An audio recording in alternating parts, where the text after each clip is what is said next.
El ahogado más hermoso del mundo, cuento de Gabriel García Márquez, escrito en 1968 y publicado en 1972 en la recopilación La increíble y triste historia de la cándida Heréndira y de su abuela desalmada.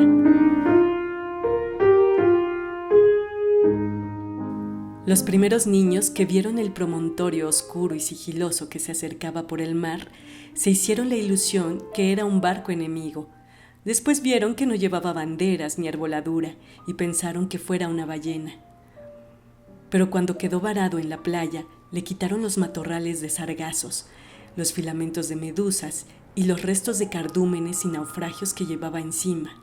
Y solo entonces descubrieron que era un ahogado. Habían jugado con él toda la tarde, enterrándolo y desenterrándolo en la arena, cuando alguien los vio por casualidad y dio la voz de alarma en el pueblo. Los hombres que lo cargaron hasta la casa más próxima notaron que pesaba más que todos los muertos conocidos, casi tanto como un caballo, y se dijeron que tal vez había estado demasiado tiempo a la deriva y el agua se le había metido dentro de los huesos. Cuando lo tendieron en el suelo, vieron que había sido mucho más grande que todos los hombres, pues apenas si cabía en la casa, pero pensaron que tal vez la facultad de seguir creciendo después de la muerte estaba en la naturaleza de ciertos ahogados.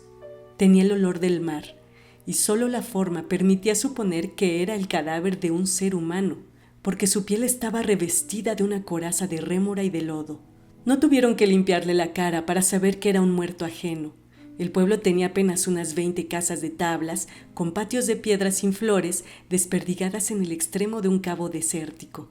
La tierra era tan escasa que las madres andaban siempre con el temor a que el viento se llevara a los niños, y a los pocos muertos que les iban causando los años tenían que arrojarlos en los acantilados. Pero el mar era manso y pródigo, y todos los hombres cabían en 7 botes, así que cuando encontraron el ahogado les bastó con mirarse los unos a los otros para darse cuenta que estaban completos.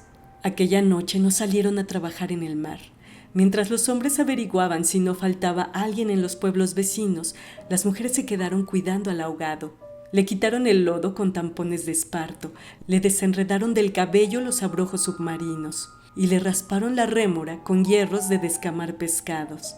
A medida que lo hacían, notaron que su vegetación era de océanos remotos y de aguas profundas, y que sus ropas estaban en piltrafas, como si hubiera navegado por entre laberintos de corales. Notaron también que sobrellevaba la muerte con altivez, pues no tenía el semblante solitario de los otros ahogados del mar, ni tampoco la catadura sórdida y menesterosa de los ahogados fluviales. Pero solamente cuando acabaron de limpiarlo, tuvieron conciencia de la clase de hombre que era, y entonces se quedaron sin aliento. No solo era el más alto, el más fuerte, el más viril y el mejor armado que habían visto jamás, sino que todavía cuando lo estaban viendo no les cabía en la imaginación. No encontraron en el pueblo una cama bastante grande para tenderlo, ni una mesa bastante sólida para velarlo.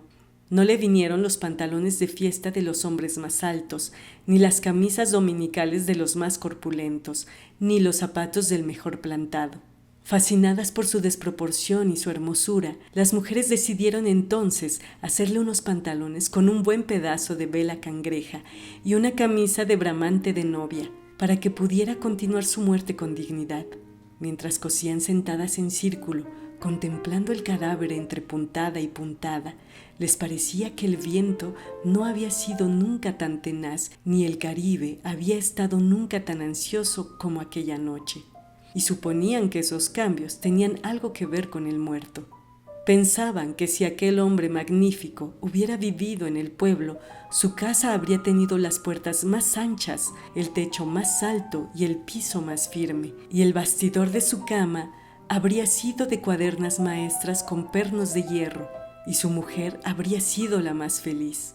Pensaban que habría tenido tanta autoridad que hubiera sacado los peces del mar con solo llamarlos por sus nombres, y habría puesto tanto empeño en el trabajo que hubiera hecho brotar manantiales de entre las piedras más áridas y hubiera podido sembrar flores en los acantilados.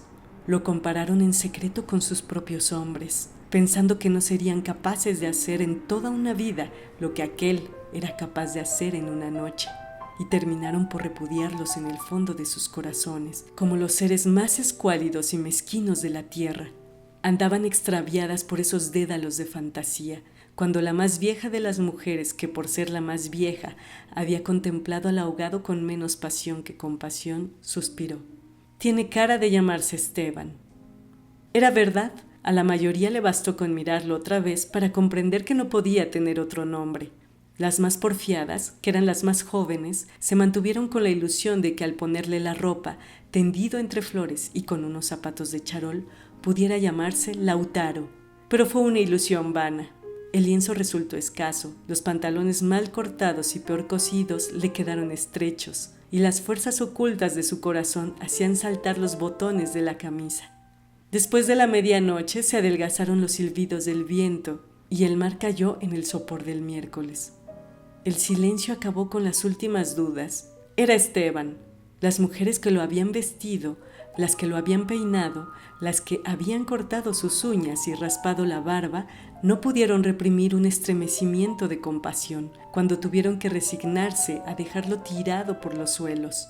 Fue entonces cuando comprendieron cuánto debió haber sido de infeliz con aquel cuerpo descomunal, si hasta después de muerto le estorbaba. Lo vieron condenado en vida a pasar de medio lado por las puertas, a descalabrarse con los travesaños, a permanecer de pie en las vistas sin saber qué hacer con sus tiernas y rosadas manos de buey de mar, mientras la dueña de casa buscaba la silla más resistente y le suplicaba muerta de miedo: «Siéntese aquí, Esteban, hágame el favor». Y él, recostado contra las paredes, sonriendo: «No se preocupe, señora, así estoy bien», con los talones en carne viva y las espaldas escaldadas de tanto repetir lo mismo en todas las visitas. «No se preocupe, señora, así estoy bien», solo para no pasar por la vergüenza de desbaratar la silla, y acaso sin haber sabido nunca que quienes le decían «No te vayas, Esteban, espérate siquiera hasta que hierva el café», eran los mismos que después susurraban «Ya se fue el bobo grande, qué bueno, ya se fue el tonto hermoso». Esto pensaban las mujeres frente al cadáver un poco antes del amanecer. Más tarde, cuando le toparon la cara con un pañuelo para que no le molestara la luz, lo vieron tan muerto para siempre, tan indefenso, tan parecido a sus hombres, que se les abrieron las primeras grietas de lágrimas en el corazón. Fue una de las más jóvenes la que empezó a sollozar. Las otras, alentándose entre sí, pasaron de los suspiros a los lamentos, y mientras más sollozaban, más deseos sentían de llorar, porque el ahogado se les iba volviendo cada vez más Esteban, hasta que lo lloraron tanto que fue el hombre más desvalido de la tierra, el más manso y el más servicial, el pobre Esteban. Así que cuando los hombres volvieron con la noticia que el ahogado no era tampoco de los pueblos vecinos, ellas sintieron un vacío de júbilo entre las lágrimas. «Bendito sea Dios», suspiraron, «es nuestro». Los hombres creyeron que aquellos aspavientos no eran más que frivolidades de mujer. Cansados de las tortuosas averiguaciones de la noche, lo único que querían era quitarse de una vez el estorbo del intruso, antes que prendiera el sol bravo de aquel día árido y sin viento. Improvisaron unas angarillas con restos de trinquetes y botavaras, y las amarraron con carlingas de altura, para que resistieran el peso del cuerpo hasta los acantilados.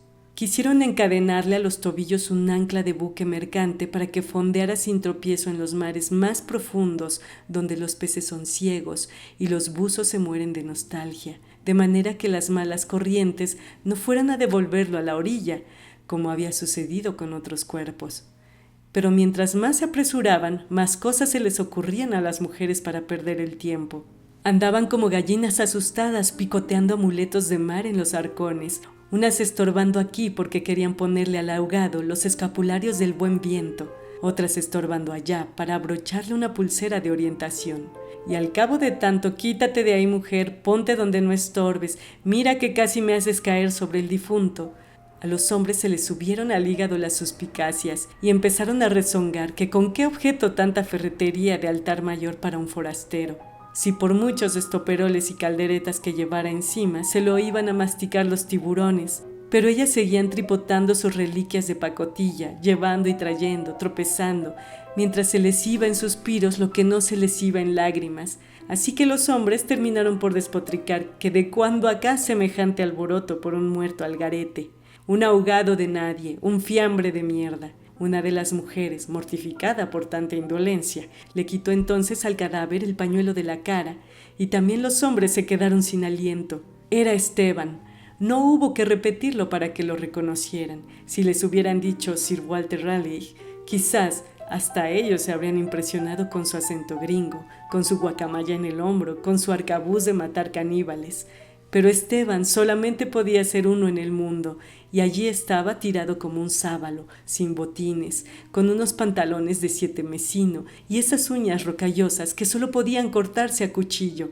Bastó con que le quitaran el pañuelo de la cara para darse cuenta que estaba avergonzado, que no tenía la culpa de ser tan grande, ni tan pesado, ni tan hermoso, y si hubiera sabido que aquello iba a suceder, habría buscado un lugar más discreto para ahogarse. En serio, me hubiera amarrado yo mismo una áncora de galeón en el cuello y hubiera trastabillado como quien no quiere la cosa en los acantilados para no andar ahora estorbando con este muerto de miércoles, como ustedes dicen, para no molestar a nadie con esta porquería de fiambre que no tiene nada que ver conmigo. Había tanta verdad en su modo de estar, que hasta los hombres más suspicaces, los que sentían amargas las minuciosas noches del mar, temiendo que sus mujeres se cansaran de soñar con ellos para soñar con los ahogados, hasta esos y otros más duros se estremecieron en los tuétanos con la sinceridad de Esteban. Fue así como le hicieron los funerales más espléndidos que podían concebirse para un ahogado expósito. Algunas mujeres que habían ido a buscar flores en los pueblos vecinos regresaron con otras que no creían lo que les contaban, y éstas se fueron por más flores cuando vieron al muerto y llevaron más y más, hasta que hubo tantas flores y tanta gente que apenas si se podía caminar. A última hora les dolió devolverlo huérfano a las aguas y le eligieron un padre y una madre entre los mejores. Y otros se le hicieron hermanos, tíos y primos, así que a través de él todos los habitantes del pueblo terminaron por ser parientes entre sí. Algunos marineros que oyeron el llanto a la distancia perdieron la certeza del rumbo, y se supo de uno que se hizo amarrar al palo mayor, recordando antiguas fábulas de sirenas. Mientras se disputaban el privilegio de llevarlo en hombros por la pendiente escarpada de los acantilados, hombres y mujeres tuvieron conciencia por primera vez de la desolación de sus calles, la aridez de sus patios, la estrechez de sus sueños, frente al esplendor y la hermosura de su ahogado. Lo soltaron sin ancla para que volviera si quería y cuando lo quisiera, y todos retuvieron el aliento durante la fracción de siglos que demoró la caída del cuerpo hasta el abismo. No tuvieron necesidad de mirarse los unos a los otros para darse cuenta que ya no estaban completos, ni volverían a estarlo jamás. Pero también sabían que todo sería diferente desde entonces, que sus casas iban a tener las puertas más anchas, los techos más altos, los pisos más firmes, para que el recuerdo de Esteban pudiera andar por todas partes sin tropezar con los travesaños, y que nadie se atreviera a susurrar en el futuro: ya murió el bobo grande. ¡Qué lástima! Ya murió el tonto hermoso.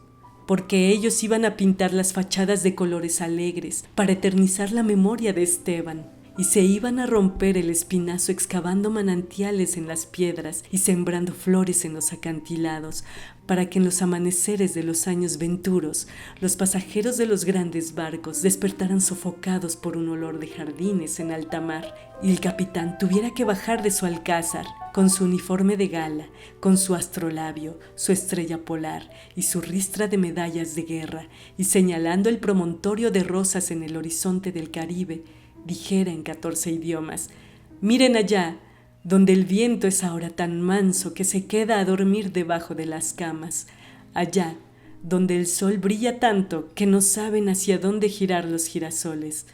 Sí, allá es el pueblo de Esteban.